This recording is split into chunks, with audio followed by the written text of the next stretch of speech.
Lulu. Tulia Lulu. Abdalla.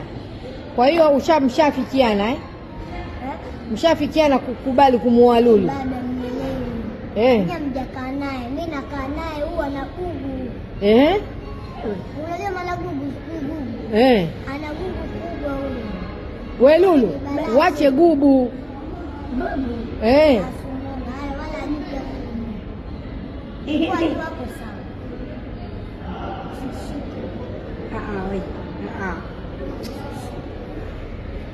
We Lulu, unaambiwa una gubu.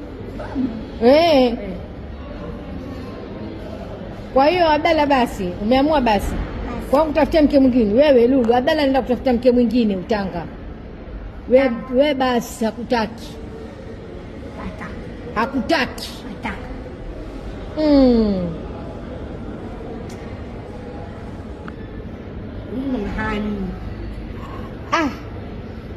Abdalla huwa na mashabiki wengi, siwaudhi, lazima umuoe.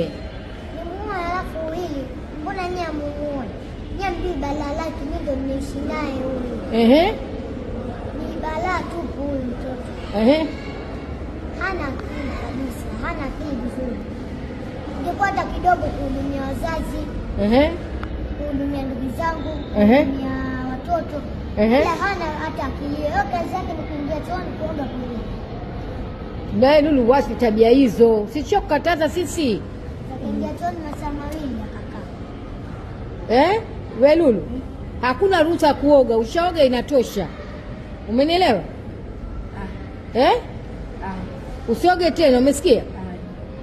Tizame. Mwani Lulu mzuri, utapata mke mzuri kama hivi.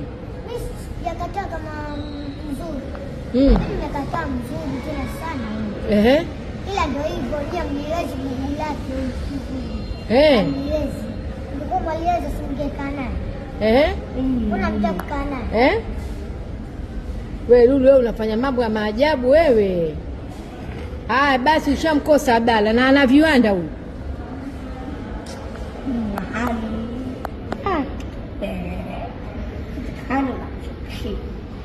Wataka nini? Na nini? Niambie. Niangalie na nini nataka? Na nini?